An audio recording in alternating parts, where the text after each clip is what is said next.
Mysterious detectives, police officers of Reddit. What case did you not care to find the answer? Why? Story 1. I was a corrections officer, and we worked with the police on almost daily basis. We get to chatting, and I found, in my experience, cops hated car chases, they hated domestic disputes, but most of all, they hated suicides. I don't think I know a cop who doesn't have a suicide story where they can actually tell the whole thing. Being a cop and a prison CO puts you into contact with some of the lowest forms of human life. People for whom you couldn't shed a tear, but it's the innocent people, the victims of car accidents, suicides, and families of victims that really bother us. As a CO, I had a little old lady who'd take a 4-hour bus ride to come to the prison speak with her nephew. He was a real piece of, but she'd knit him sweaters, show him the sweaters, and say, "You'll put this in the drawer for when you get out."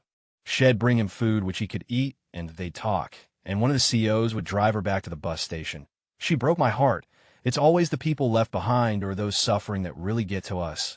Story 2. Large city police officer here. Every day, there are jobs we get that we don't really care about. Most people would be surprised if we said we found stolen cars and returned them to the owner without much investigation afterwards. Most retail thefts in the city are reported and receive no further investigation. If all the store has is a short video of a dude wearing a hoodie walking out of store with $40 worth of merchandise, there's not going to be much investigating. A retail theft will never be a big city priority. Vandalism, unless there's a video of it, we personally witness it, or we get a confession we can't arrest. We just take the report and refer them elsewhere. Story 3. I had been alerted to a well-known local philanthropist turned up dead. These were the days where physician-assisted euthanasia was illegal in most of the developed world. This man, I had known him quite well, and he had been suffering from a very serious terminal illness that was going to kill him before his 40th birthday, shattering his family, especially his 2 young children.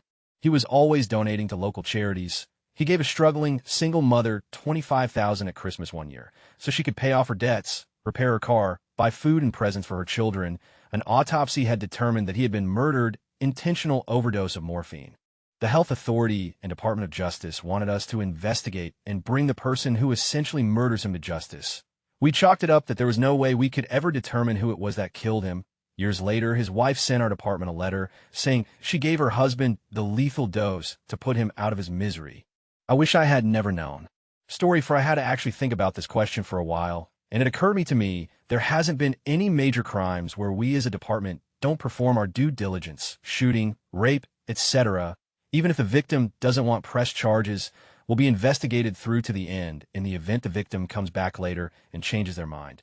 Now, minor crimes, tons of those. Just this past weekend, a guy's car was just destroyed. 2013 Chrysler 300, pretty nice. Girl's name etched into both sides. All windows smashed. Huge rock through the sunroof. Massive. Huge dent to the hood from something. All 4 tires flat. Just destroyed this car. Guy tells us his ex-girlfriend did it. Ex-girlfriend is mad because he has a new girlfriend. Go over to ex-girlfriend's apartment, same apartment complex. Eviction notice on the door. Ex-girlfriend claims she had no idea. Doesn't know who did it. We all know she did it. Ex-girlfriend explains this guy left her and his 4 kids and ran off with neighbor chick. Stopped paying the power, gas, rent, etc. without telling her. Comes home today to find out bills haven't been paid and they're getting evicted. She had quit her last job because he was a controlling and didn't like her working, just recently started working again. All right, kind of feel bad, but she still did something illegal. So go and investigate further. Go back to talk to car owner again. Guy's pissed we didn't arrest her and is now me off. Just being tell him we're going to contact the rental office to look at the cameras. I mentioned that his kids are getting evicted. Condescending, self-sitter corrects me and tells me only 3 of the 4 are his kids, that it's not his problem. Those are her kids, and she needs to take care of them. We had words. He threatened to complain, never did or hasn't yet. I'm not going out of my way to investigate further. I'm sure a detective will get around to it in a few weeks.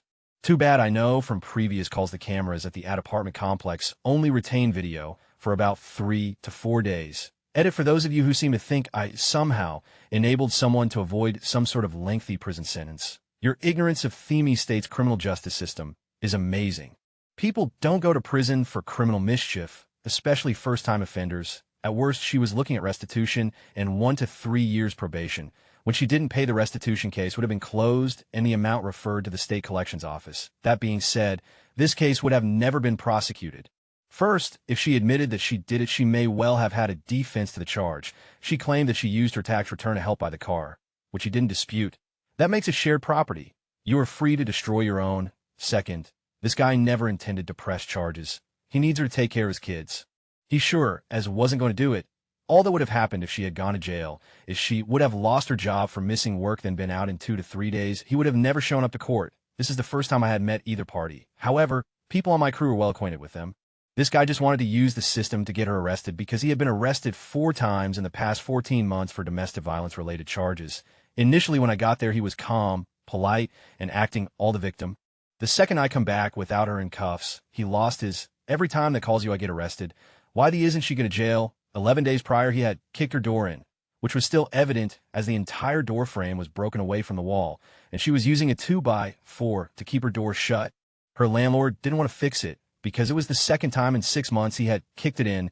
According to the report where he had kicked it in, he was upset because he thought she was with another guy and wouldn't answer the door, which was strange because he told me that they had been separated for months and months, and she was just a jump on, jump off. I don't know, first time I had ever heard that term. Either way, he had been arrested 4 times for various domestic violence-related offenses, and she never shows up to court because she needs him out of jail for money to support kids. Same thing would have happened in this case. He just wanted to finally see her get arrested. I'm pretty amazed at how naive many people on Reddit are. Story 5. Sadly, in so many cases, the shooting victim won't tell you at what location he was shot, let alone the circumstances surrounding the shooting. The first part of the investigation often involves disproving the victim's account. Guy says he was shot on 5th Street and walked to the hospital, but you have reports of sounds of gunshots on 15th Street and have video of him being dropped off in an Impala. Many times it's a case of retribution or neighborhood beefs, where an accurate narrative by the victim would require the backstory that he shot the suspect's friend the week before. It's disheartening when the main initial thrust of the shooting investigation is to figure out where it happened and why. And then the victim goes AWOL and provided a bad address and phone number. So then you need to hunt him down to convince him to tell you what really happened. This all takes hours and hours away from investigating lesser crimes where the victims are honest and forthcoming. Edit, if you're thinking if he doesn't care, then why should we? Yeah, we often think that way, but ultimately there's a guy out there shooting people we need to find and get off the street. Story 6, not verified as LEO, but him sharing, had an 18-month-old murder by his mom's boyfriend. Don't know if it was intentional or accidental. Mom finds the kid after she gets off work. He's staged in his crib all tucked in, but had been dead for several hours. Suspect had cut his wrists, written an apology in his blood on the bathroom wall. "I'm sorry, Tammy." The suspect had laid down in bed to wait to bleed out both wrists. We could tell because of the blood pooling on the bed. It took too long, so the suspect got up and left the house. I didn't care to find him to save him from his suicide attempt. I guess the crime was solved. We knew who had done it. I would have had to try to save the guy so he could go to court, but his death was easier and seemed more just, it's part of the job though. So we were going to look. Dix put out a bolo on his car. We got a hit immediately. The suspect had driven into a neighboring county out in the county. He drove into a concrete barrier. They estimated he was going about 80 miles per hour. He wasn't belted in and was ejected through the windshield. The vehicle rolled and landed on him. The coroner couldn't tell which impact killed him. This was some years ago. The guys on the case all got Grand Cordon Awards. I wear the ribbon on my class as. We didn't do anything though, really. It's just a reminder of how up it gets. I still remember the kid's full name, his mother's name. I remember my sergeant saying the victim hasn't been down long. He's got a full belly while I hooked up an AED and my partner did CPR. I remember thinking he's not full, his stomach is distended, he's been down along while we try to save a dead child. That is the time I didn't want to find a suspect. Story 7, ex-cop, NSW, Australia, 7 years. I really never want to find the answer to 2 particular murders in my area. 2 known offenders were killed in the space of 8 weeks. One was a rock spider pedophile, the other used to drug women. The 2 issues were unrelated. Only one of the alleged offenders was caught, also a 1. He was released after a week due to lack of evidence. I know it's bad to wish death on people, but these 2 blokes were just rancid. As a cop, it was my job to find the offenders, but as a human, I had no interest in solving the issue at all. Luckily, I was never in charge of the investigation's edit definition added for rock spider. Story 8, I heard once that most thieves will rely on the fact that the general populace believes that somebody else will intervene, from shoplifting to kidnapping. Most people who witness a crime will hope somebody else saw it and did something. Personally, I rely on a thief paranoia than the dude who did. I saw it, I said something, and I will remember. So go ahead and make a scene, dude. I might lose my job, but you stand a chance at losing a little bit more. I'll have plenty of other jobs, but you will only have so many chances. That being said, I once helped these store detectives stop a guy who, once they got him to the back office, had stolen 2 quarts of motor oil and some baby formula. He broke down crying, saying he had a job interview the following Monday, and his baby was hungry. and had to make that interview come or high water. We gathered in a room without him and discussed it, decided to let him go. I think my supervisor even bought the stuff for him, or maybe I just want to remember it that way. Had a guy report he had been kidnapped and drugged against his will. He had managed to escape and had run across town to evade his captors. I was able to rendezvous with him and bring him back to the station. He told me this grand story about being taken across the county, and by people he thought were his family no less. When I asked him their names and where he'd been held, he got all sheepish and said he didn't want to make enemies and just wanted to go home. I started driving him towards his home and dropped him off at a gas station just outside my jurisdiction. Sorry, neighbor in detachment. He's a problem now. Story 9, the case of why I got fired. A coworker of mine had done something wrong. Nothing horrible, but a mere stupid mistake. I was there at the time, but I did not care. I told him to pay better attention next time and be done with it. But my superiors did not agree. They wanted him gone. So they ordered me to make the facts worse than they actually were. I was supposed to lie for them. I refused on the spot, and they told me that could harm my career. I said I did not care, and that officers from the Royal Army should not behave in such a way. Before I knew it, they found someone else that lied about what he did and about what I did. As we had no way of disproving what they told people we did, we both got fired without honors. It was done publicly, stripped of rank and honors. We both laughed and walked away, said this is not the kind of people we wanted to work for in the first place, and that they could go in themselves. We were both military police officers. I got a new job shortly after that and made almost twice the money I did there. Best decision of my life, and I have no regrets for not putting in a false statement. So I decided not to press charges because we had no way of proving we did not do the things they claimed we did.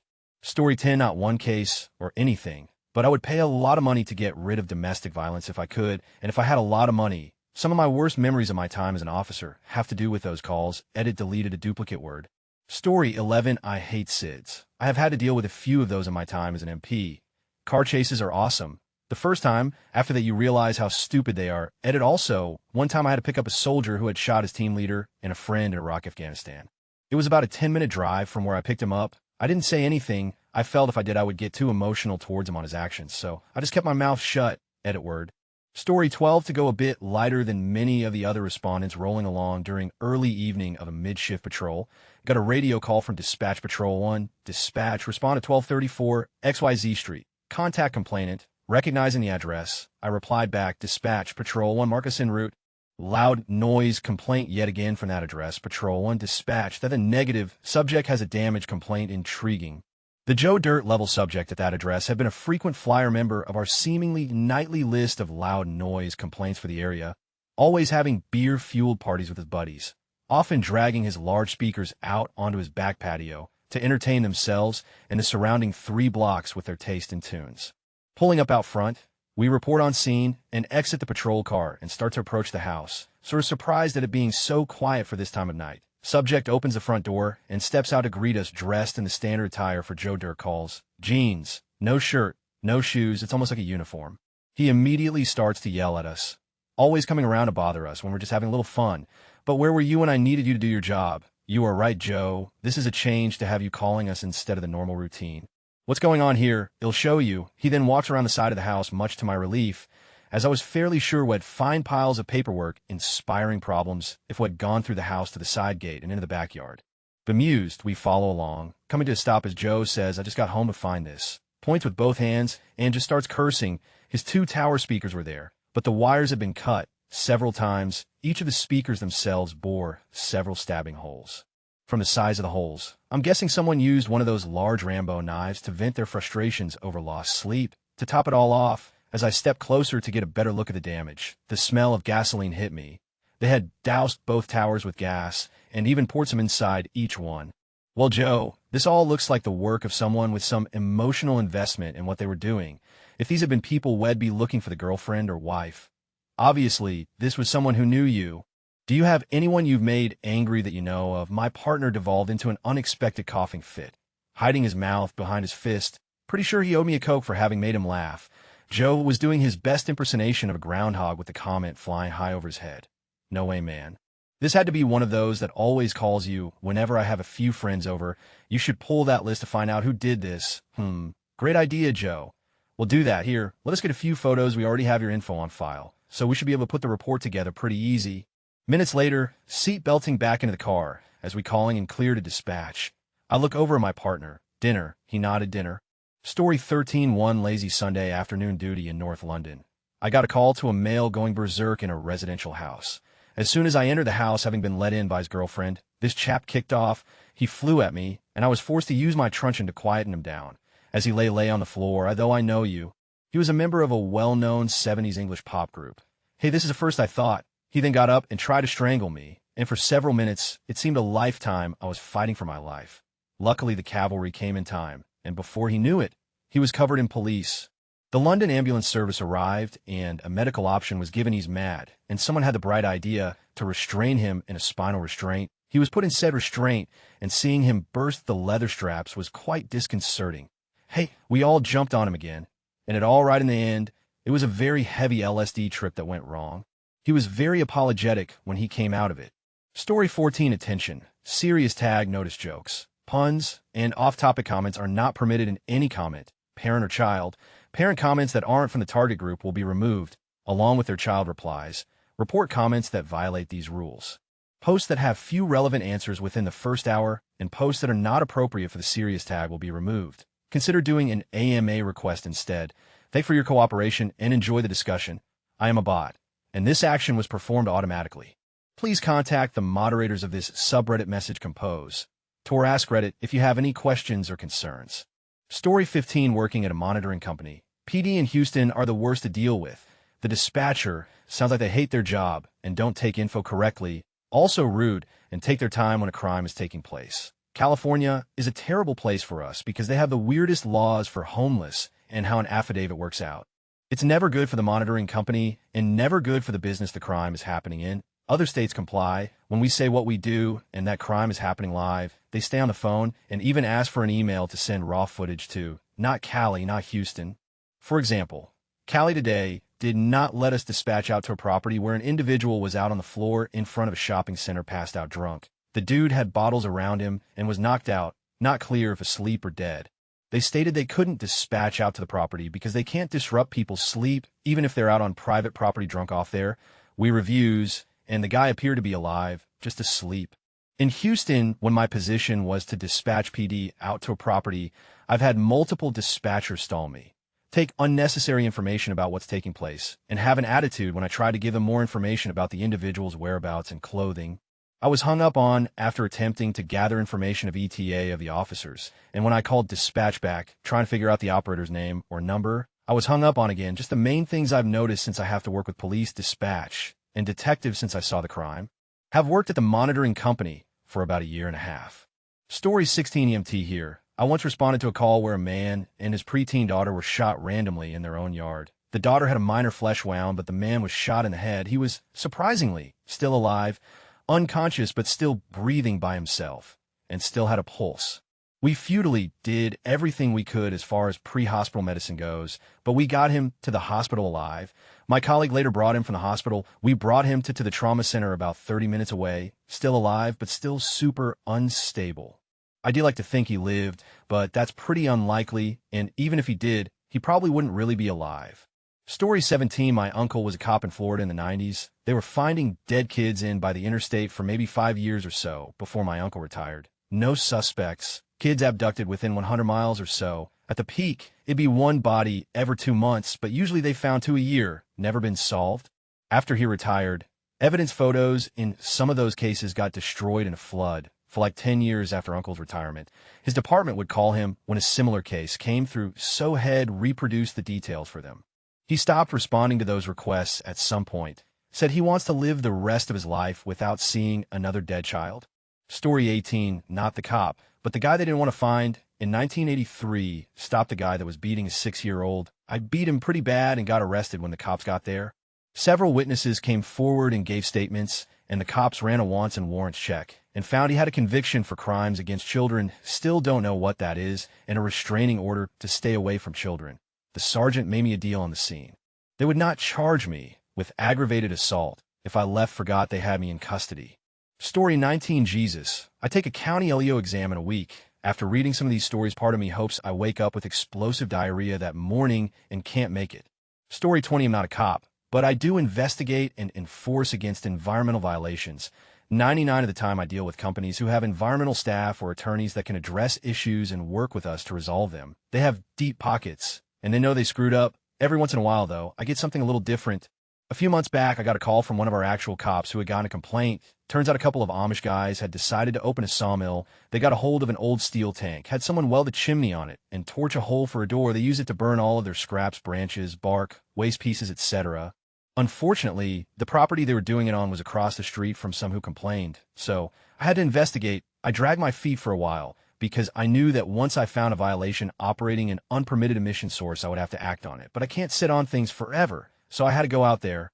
We explained everything to the gentlemen, who were confused but very nice about the whole situation. And fortunately, our legal folks were fine with waiving any penalties, so long as they stopped doing what they were doing. I really hope I didn't put those guys out of business. Story 21, other side of the coin. My house was robbed of something like $5,000 worth of stuff while I was at work. Lived in a shitty part of town, so cops patrolled on foot. Substation literally at the other end of my block, even 2 houses down from traffic camera. No one saw anything. The detectives took a list of everything, said they would look into it, but they never even came to my house. I had to go to them. I even found fingerprints on the outside of the window. They climbed in to unlock my front door that they never came out to collect or check out. I didn't have renter's insurance, and I got for the whole thing. They even kicked the out of my cat. I don't think I'll even call the cops if I ever need them again. Story 22, yeah. There's a department that does things with the calls. Yes, we have had that problem here, but in every room we have had 3 supervisors and a manger for a while now to make sure things like that don't happen. Someone hung up on a PD dispatch, and we got a call back with them screaming at us about fines and to never do that again. That person learned their lesson. Story 23, bit late to the party, but here it goes. I regularly look after dogs for other cops. It's important to note that I live next door to a men's hostel for trouble, down on their luck men. Sometimes the guys there have trouble and come knock on my door for a chat. Despite being a cop, I have never had my house targeted by criminals because most of the guys know that I'm fair. Anyways, one of the cops who will nickname him Small Dick has 3 dogs, and he's going on a holiday for 5 weeks. I offer to look after 2 of the dogs for him at my place. The 3rd dog is going to stay at his place, and I would take turns with another friend visiting the 3rd dog to feed it. It's important to note that he was going to be paying $75 per day for all 3 dogs to be kenneled, so $2,600 for 5 weeks. I wasn't charging him a thing. I take the 2 dogs back to mine, and they are terrible. They're big dogs and have no obedience training whatsoever. They bark all hours, jump up on visitors, etc. My neighbors approach me about it, and I explain the situation. They're pretty understanding. I decide it's best to take the dogs back to the owner's place and visit them daily to feed and walk them. I messaged Small Dick about this, and he says it's fine. When I drop the dogs back at his place, his neighbors approach me begging me to take the dogs back because it's the first respite in ages they've had from the dogs barking. The dogs bark all the time when the owner is there, and he does nothing about it. They had called the council a number of times, but the council wouldn't do anything because the owner is a cop. I told him to film the dogs barking and submit another complaint if it's that bad. A couple of days, there's a fine in Small Dick's mailbox for the dogs barking. I tell Small Dick, and he flips out. He doesn't know I spoke to the neighbor. He insists I pay the fine, as I'm responsible. He says he can't afford the fine. Fine was like $200. It's important to note I save him $2,600 in kennel fees. I refuse to pay, and he gets nastier. In friendship, Small Dick returns to work a couple of weeks later. About the same time, I end up picking up one of the troublesome men from the men hostile, my neighbors. We are at the watch house, and recognizes me instantly. He mentions the barking dogs, saying they frustrated him, and he so wanted to kill them to shut them up, but he knows me and wouldn't want to hurt me. By killing the dogs, he thought the dogs were mine. And her Small Dick, he overhears conversation and connects the dots, realizing the guy's talking about his dogs. He flies off the handle, threatening the guy, being and making the whole experience unpleasant as guy was locked up for a minor matter. So it should have been a straightforward arrest and bail. Guy just sits there quietly and takes it all in. He later gets released. It's important to note that Small Dick lives close to the police station and walks to and from work in uniform, a big no-no. Guy follows Small Dick home and waits for him to go to sleep before sneaking in the yard to slit the throats of the dogs. Story 24, not one case or anything, but I would pay a lot of money to get rid of domestic violence if I could, and if I had a lot of money. Some of my worst memories of my time as an officer have to do with those calls. Edit deleted a duplicate word. Story 25, the peak power human muscles can output is about 3 times more than what we'd consciously consider our maximum. Our brains impose the limits on how much muscle power we can use at any given time to prevent us ripping our muscles to shreds. These limits can be overcome in situations of sufficient perceptual dissociation from reality. For example, dissociative drugs like PCP and severe mental illness. This is the reason for cases like a mother lifting a car off of her child, or certain mental patients needing more than 10 interns to restrain them. Story 26, somebody will correct me or have more information, but some metals will become far harder after being worked on. I am fairly certain aluminum becomes work-hardened, and I think steel does too. Not certain if this would apply, but it probably does. This would mean that it would be easier to bend it out of shape than it would be to bend it back. Story 27, it'd be funny if it was a Lenny kind of situation, the huge, mentally retarded guy from Grapes of Wrath, where he's gentle as a lamb. But does that to take out any frustration, so he doesn't hurt anyone? You could totally just ask someone like that nicely, and they'd stop. Story 28, what is it about feces and mental people? In an alternate universe, if feces was totally acceptable and normal to smear yourself with, but lotion was suddenly this disgusting, horrid thing, they'd be running around caked in lotion. What is it about bad substances that mental people insist on utilizing, aka smearing themselves with? Story 29, it'll probably get downvoted to all for this, but I'm sure anyone who's covering themselves in feces isn't very mentally stable and could probably use the help rather than being ignored because some officers don't want to deal with. Story 30, the guy wassi's not as strong as you think. It's hard to return bent metal to its original shape due to something called strain hardening. I think should have been a fresh sign yourself to check. Story 31, cops in my town did that once too. 3 of them decided it'd be better to let the psycho calm down rather than show up and try to do their jobs. What resulted in their absence ruined my family's life. So there's that. Story 32, a little Google foo led me to the physical properties of common street sign metal. 0.80 mil, aluminum, tensile strength psi, yield, strength psi, shear strength psi, elongation, in 2 Brunel, hardness 45,000, 40,000, 31,000, 1295. Story 33, I'm surprised no one is bringing this up. If you're scared of him, what about civilians? I think it was not the best decision ignoring this guy, considering that he doesn't sound normal from his actions. Story 34, when I used to work in the jail, I initially thought people covering themselves and their cells in feces was as bad as it ever got. Then one of the inmates in my partner's cell block had a miscarriage into the toilet and smeared the afterbirth all over the cell door. Suddenly, a Picasso doesn't seem all that bad. Story 35, my sister is a police officer. Her partner always would end up responding to calls that involve a naked person. She only ever got those calls on nights they were patrolling together, but every couple months she'd have a day off, and he'd be patrolling alone, and he'd end up dealing with a naked person. Story 36, problem with this logic is that this guy could have been in real medical distress and may not have gotten access to treatment because an officer was afraid.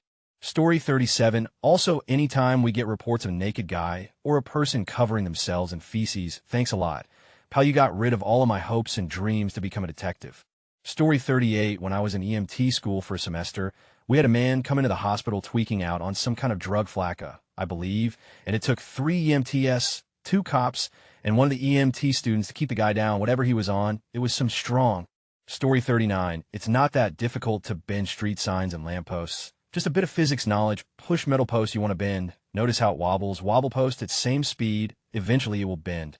Story 40, what do you do if you come across a dude covered in feces to wash up after given the potential health risks? What is your protocol? And who makes sure your back seat is perfectly clean after getting the perp to whichever intake facility deemed most appropriate? Story 41, did he bend them after you bolting them, or did he hang on the top of the sign and let the weight pull it down? I doubt you could unbend it if you weren't using tools. Story 42, I typically ripped out street signs when I was drunk and requires a swift movement with one hand to rip out the 4 bolts holding it. I'm 5'10" and weigh 65 kg and had never worked out this was in high school. Drunk strength is real, and I guess has similar origins to what people call strength. Story 43, related story. I worked as a max SEC prison guard for a couple of years in my youth. We had a criminally insane guy get his paperwork screwed up and transferred to general population. He made it about 2 hours before he had a psychotic break. Guy could not have been 130 pounds. At the time, I was about 220 pounds of kicking fury. We got the all-call for inmate on officer altercation. As I come running into the building, I see 2 guys my size, or bigger, go flying. Before it was all said and done, 1 fractured wrist, 1 broken arm, 3 cracked ribs, and my captain had been stabbed with his own pencil the guy pulled out of his shirt pocket, all while covered in about 3 cans of military-grade mace, that Hiwajima Kashirva. Story 44, I know I'm really late to the party on this response, but if you're pulling on the sign relative force of your body weight and gravity, give a huge advantage in leverages. Trying to put it back, however, would take incredible amounts of strength and leverage, like being able to overhead press your body weight 25 to 30 degrees above and in front of you. Not the easiest of tasks, so he might have been a little guy or girl with hopped up on that right angle dust.